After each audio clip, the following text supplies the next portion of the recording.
Nós, ossos que aqui estamos, pelos vossos esperamos. Assim reza a legenda de boas-vindas da Capela dos Ossos de Évora. O templo foi construído pelos jesuítas no século XVI com recurso a mais de 5.000 restos mortais. Uma reflexão sobre a origem da nossa espécie e para onde se dirige. A ciência estima que nós, os seres humanos, temos cerca de 7 milhões de anos. Mas só a partir de Darwin, já no século XIX, percebemos que não somos a espécie eleita, mas uma espécie única entre várias outras espécies únicas, mas sem dúvida maravilhosamente inteligentes. Capazes de adaptar objetos, de fazer fogo, de moldar metais e de construir rodas. Terá sido mesmo tudo ideia nossa? Parece que en efecto, en el pasado de la humanidad, en un momento embrionario de lo que podemos considerar el paso del homínido al hombre, hay una especie de injerencia externa.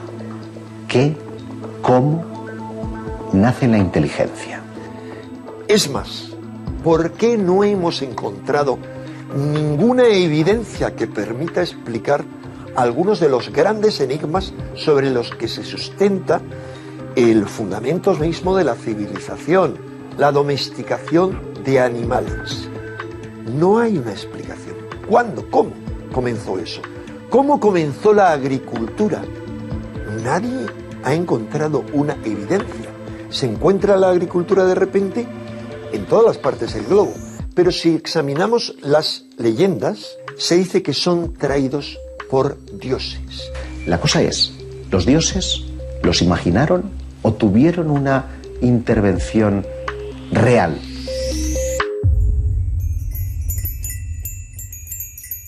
Continuamos sem saber muito bem de onde vimos. Não estamos de acordo sobre para onde vamos. Não sabemos porque somos tão diferentes de todas as espécies que povoam o nosso planeta e se deambulamos ou não sozinhos pelo cosmos. En momentos muy concretos de la humanidad ha habido esas inteligencias no humanas que sí han intervenido de forma activa en ese devenir. El mero hecho de que haya un eslabón perdido. Sí, la ciencia nos habla de un eslabón perdido, pero es inidentificable, no se sabe qué es. Es un salto cuantitativo, cualitativo que se produce en un ser que no deja de ser lo más parecido a un simio, que de golpe y porrazo se convierte en un ser absolutamente inteligente. ¿Qué proceso se produce en ese instante o quién maneja los hilos para que eso se lleve a efecto? ¿Por qué no pensar que esos dioses instructores del pasado, que esos posibles extraterrestres de una forma u otra hicieron algún tipo de tejemaneje para que finalmente nosotros seamos lo que somos, posiblemente un experimento? Son dioses ligados a las estrellas que traen al hombre ese tipo de conocimientos y es más, que según toda otra serie de textos le traen la tecnología y todos los rudimentos de la civilización. Todos ellos dan el mismo mensaje. Ellos fueron nuestros creadores o intervinieron en nuestra evolución para ser lo que somos. Y además hay un segundo mensaje. En todas ellas volveremos.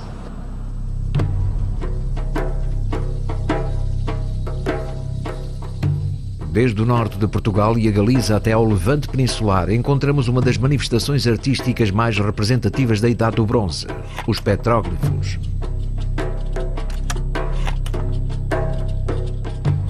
Existe a possibilidade de que o homem da Idade do Bronze conhecesse o universo que nos rodeia milhares de anos antes de conhecer o telescópio?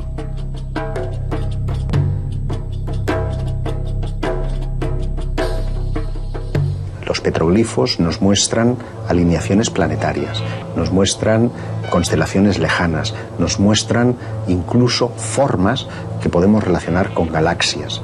Y con una antigüedad que en algún caso se remonta hasta casi los 100.000 años. O sea, ¿quién era capaz hace 100.000 años de conocer ciertas constelaciones y tallarlas, inscribirlas? Estaban viendo en el firmamento fenómenos extraños y nos lo dejaron representados en su piel. Parecen estar dándonos una visión cósmica de una humanidad que no tenía tales conocimientos. Estamos en la noche de los tiempos. Todas as religiões antigas falam de uma série de divindades procedentes dos céus que nos teriam acompanhado ao longo da história. Foram eles os nossos instrutores? Los petroglifos, igual que las pinturas rupestres, nos remiten a un tipo de información privilegiada porque aquellos que lo hacían tenían que tener un tipo de conocimiento muy específico para realizar luego ese tipo de grabados. Si el telescopio no se inventa hasta la Edad Media, ¿cómo pudieron tener conocimiento de esos acontecimientos? Entiendo que petroglifos como por ejemplo los que nos encontramos en Galicia, en Campo Lameiro, donde además observamos esas extrañas espirales, esos fenómenos cosmológicos que también allí se representan, pues verdaderamente es porque el hombre del pasado algo veía, porque además atendamos a que el que representa eso ahí es lo más parecido a lo que podemos denominar un hombre de poder, un chamán, ¿no? El que tiene el acceso al conocimiento, el que sabe, esa es la traducción de la palabra chamán. Cuando estudiamos todo ello, vemos claramente que está señalando a determinadas estrellas. Si no se trata de un fenómeno natural, ¿de qué podemos estar hablando? Lo que encontramos representado en la prehistoria posiblemente trataba de atraer hacia sí aquellos seres que les instruyeron además en algunos de sus conocimientos. A mi juicio estaríamos ante una evidencia de que hemos recibido visitas desde la más remota antigüedad.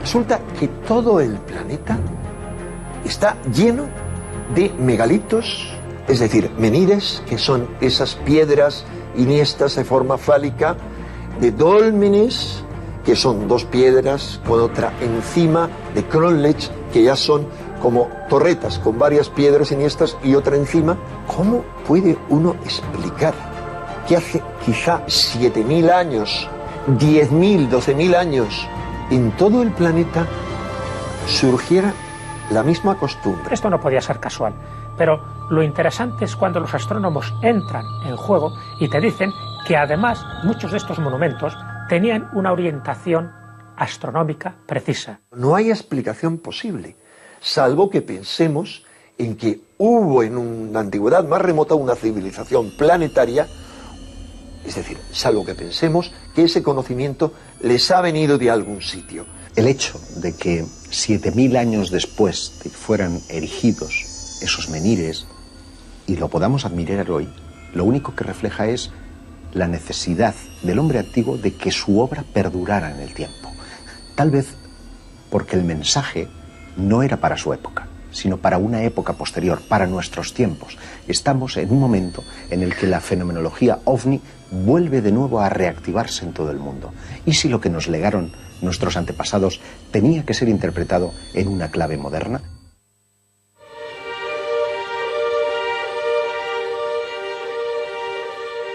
El fenómeno ovni está interaccionando con el ser humano desde que el hombre es hombre, o incluso pudo llegar a participar activamente en su creación. A día de hoy no se conoce el eslabón perdido entre el homínido y el hombre, y es posible que pudiese haber una intervención extraterrestre en la creación del ser humano. ¿Cómo nació la vida? Todavía no está claro. Los biólogos, los microbiólogos todavía no tienen demasiado claro cómo se generó la vida en la Tierra, que viene a decir que, bueno, la vida se creó a partir de elementos inertes de forma aparentemente casual. El propio descubridor de la estructura del ADN, Francis Crick, fueron James Watson y Francis Crick, dos científicos, ambos siempre se mostraron muy sorprendidos por la complejidad de nuestro ADN, y el propio Francis Crick, Premio Nobel de Química por el descubrimiento de la estructura del ADN, el padre de la moderna genética, uno de los grandes hallazgos de la historia de la humanidad. Su teoría es bien clara: la vida solo pudo venir a bordo de una nave extraterrestre. Eso lo dice Francis Crick, el descubridor de la estructura del ADN. Él ha dicho que la única explicación para que el ADN, que no hay duda que ha llegado del espacio, hubiera llegado intacto, hubiera sido a bordo de una sonda extraterrestre que lo hubiera depositado aquí tras haberse generado la vida, según él, de una forma de evolución darwinista en cualquier otro planeta. Hay otros astrofísicos de gran nivel, me estoy acordando, por ejemplo, de Michael Behe, por ejemplo, un microbiólogo muy reconocido. Hay una serie de elementos microscópicos que son máquinas genéticas, es decir, que son máquinas con su motor, con su rotor, con sus anillos rotatorios.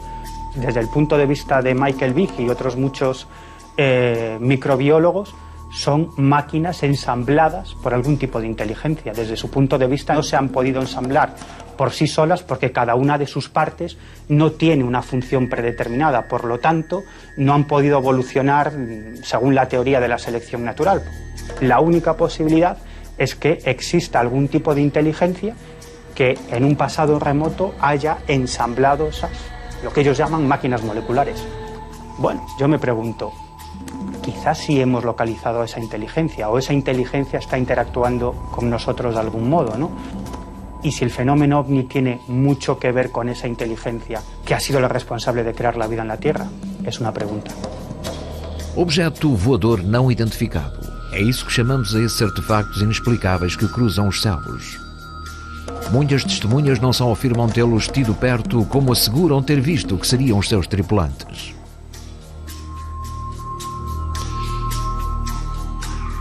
Si tuviéramos que establecer por parte de la ufología más científica una élite, un podium, ¿no?, de testigos, sin lugar a dudas los pilotos serían los que estarían en primer lugar. No estamos hablando de 10 ni de 100, estamos hablando de miles de testimonios de los que esos pilotos, que son quienes más saben de lo que hay en el aire, referencian haberse enfrentado a algo extraño, algo que para ellos, desde su modesto conocimiento, que por supuesto que es mucho, no tenía explicación.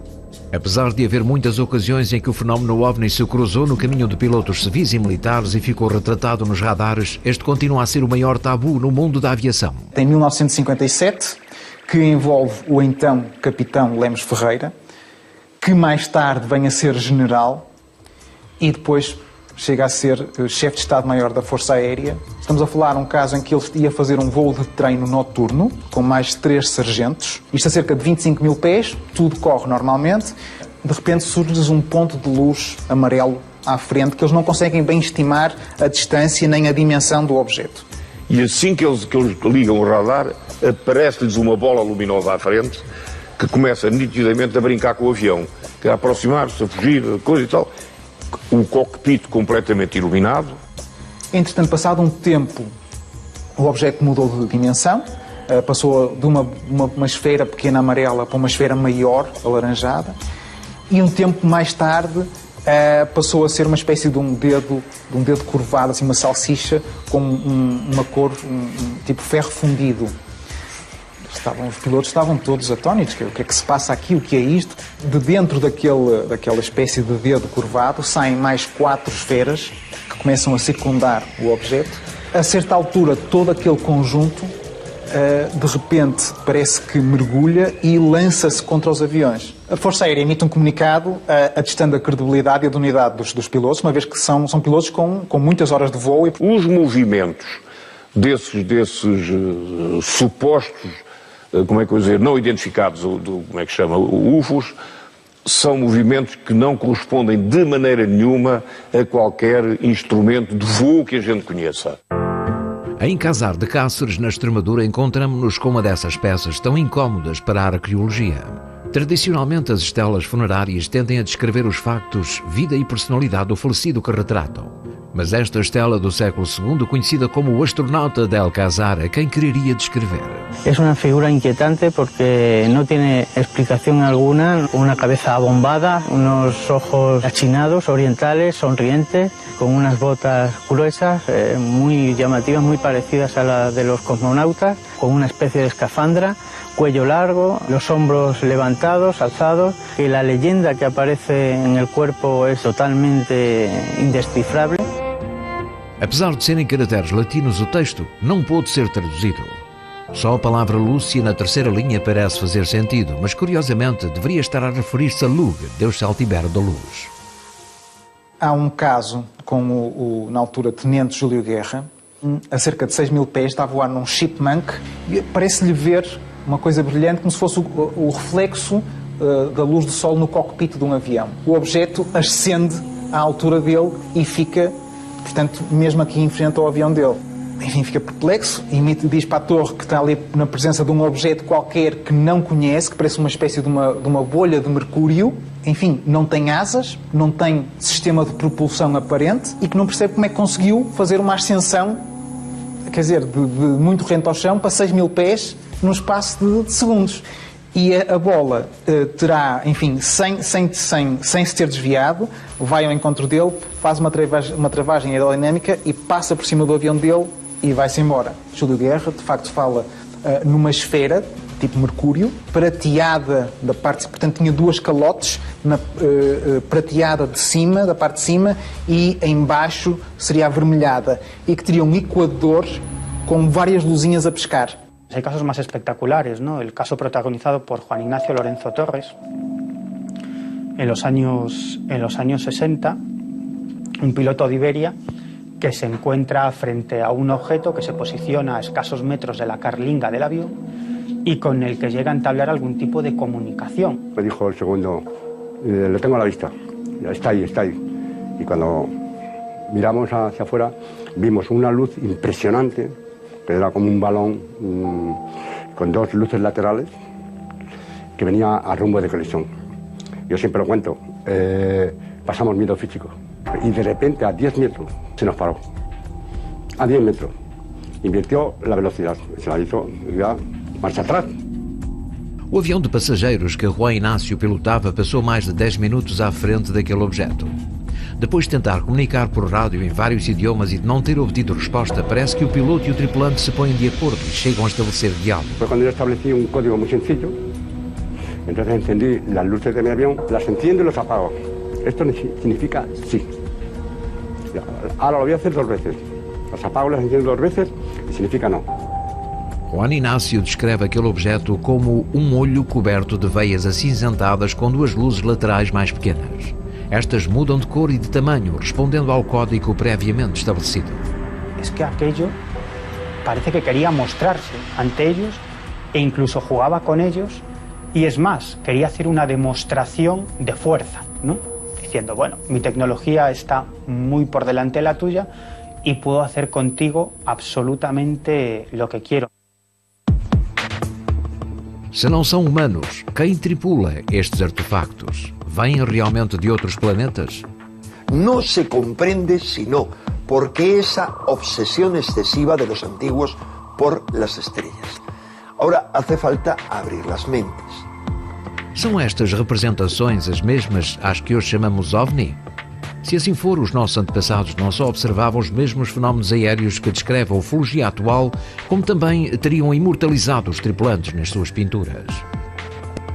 No solo aparecen este tipo de figuras ovaladas, sino que también aparecen seres, figuras antropomorfas, donde le salen rayos de la cabeza, o donde tienen una fisonomía bastante extraña, o parece que tienen gafas o una escafandra. Lo que nos parecen cascos, o incluso lo que podríamos identificar con platillos volantes. Circunstancias que no deberían de estar ahí, porque no tienen explicación. Porque estás viendo no solo representación de seres que no se corresponden para nada con los clanes tribales que habitaban en aquel entonces, que aparentemente son sus dioses, que aparentemente someten a los pueblos, que aparentemente los maltratan, incluso se realizan sacrificios para, en fin, saciar la sed de sangre de estos dioses que siempre vienen de las estrellas. Esto es lo que nos dicen los mitos. Del mismo modo que pintaban un bisonte porque querían cazar un bisonte, a lo mejor estaban pintando lo que nos parece un platillo volante para atraer a sus dioses. Parece ser que el hombre ya veía algo y lo quería imitar. Pues es posible que nos encontremos ante esta posibilidad. Algo ocurrió hace 40.000 años que está muy relacionado con un despertar espiritual, que está muy relacionado con un despertar evolutivo. Si atendemos a lo que ahí hay representado, que nada o casi nada tiene que ver con lo humano, más bien con lo divino de aquel tiempo, la pregunta es lógica, ¿no? ¿Qué es lo que vio el hombre de ese tiempo para representarlo con tanto detalle? Pues es algo que hoy en día la ciencia y la historia es incapaz de explicarnos. Pero ahí está. São cada vez mais os investigadores do fenómeno OVNI que vê indícios de uma presença extraterrestre que teria acompanhado o ser humano desde o seu nascimento como espécie. Ganham cada vez mais força as teorias que falam de uma espécie de divindades extraterrestres que não só nos visitam hoje em dia, mas que nos teriam tutelado, instruído ou mesmo criado há milhares de anos.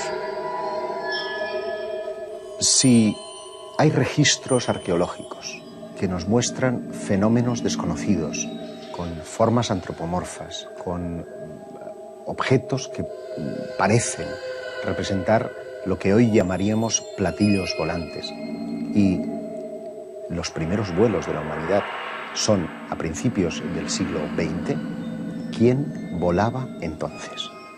Que es la teoría de los antiguos astronautas, de gente que pudo llegar a este planeta y que instruyó a nuestros antepasados, sobre todo en ciertas zonas geográficas, sobre determinadas claves o determinados conocimientos para que dieran ese salto evolutivo y tuvieran la capacidad de hacer construcciones increíbles o sencillamente de tener una cosmovisión totalmente distinta. En el pasado se les llamaba dioses maestros, era gente que venía siempre de arriba, de los cielos, a los que se quería y se temía a partes iguales. Si atendemos a lo que nos encontramos en ese pasado a nivel constructivo, arquitectónico, de conocimiento astronómico, pues da la sensación de que esa gente no venía con ello aprendido, sino que alguien les instruyó. En mi opinión, empiezan a visitarnos desde que el hombre es hombre. De eventuais contactos que o Homo sapiens sapiens, ou se calhar ainda não sapiens sapiens, teve com eventuais inteligências que por aqui passaram, son questões que ficam en aberto. Durante toda la historia de la humanidad no han dejado de repetirse avistamientos ovni que la sociedad ha ido identificando de una u otra manera dependiendo de su cultura. En muchas escrituras antiguas aparecen encuentros con supuestas deidades. El gran enigma de si estamos solos o no ya se había resuelto, y es, sin ninguna duda, la presencia continua de una inteligencia ajena a la Tierra que no deja de tener contactos esporádicos o públicos con diferentes sociedades, quizá para ir viendo la posibilidad de tener un contacto masivo algún día. Em 1997 nasce a Dolly. Os seus criadores conseguiram que pela primeira vez um animal se reproduzisse de maneira completamente diferente da natural, fazendo com que as células de uma ovelha adulta realizassem uma viagem até à sua infância e produziram um animal diferente, mas geneticamente idêntico, um clone. O objeto desta experiência era alcançar uma melhoria na indústria pecuária, mas o que todos vimos na Dolly, a ovelha mais famosa da história, foi a concretização daquilo que tinha sido anunciado pela ficção científica. The cloning research, when we began the project in just before 1990, if we had said that our objective was to produce a cloned adult, people would have laughed because it was just considered to be totally impossible. A eletricidade, as viagens submarinas, o raio laser ou as naves espaciais eram até há pouco tempo criações impossíveis de ficção científica. Porém, o ser humano tem a maravilhosa capacidade de tornar realidade tudo aquilo que intui que o possa ser. E são cada vez mais os que intuem que a prova definitiva de que há vida inteligente fora do nosso planeta não tardará em chegar. Somos muito diferentes, demasiado diferentes do resto das espécies que povoam o nosso planeta. Pode ter sido essa a causa de que alguém vindo de outro lugar se fixasse em nós? A arqueologia deslumbra-nos com novas e cada vez mais intrigantes descobertas. Quando descobrimos o telescópio? Quem nos ensinou a fazer fogo? Aquilo que o homem pintou nas suas cavernas é o mesmo com que os pilotos afirmam ter-se deparado nos nossos dias? Existe a possibilidade de que alguém ou algo nos esteja a visitar, ou eles já cá estavam?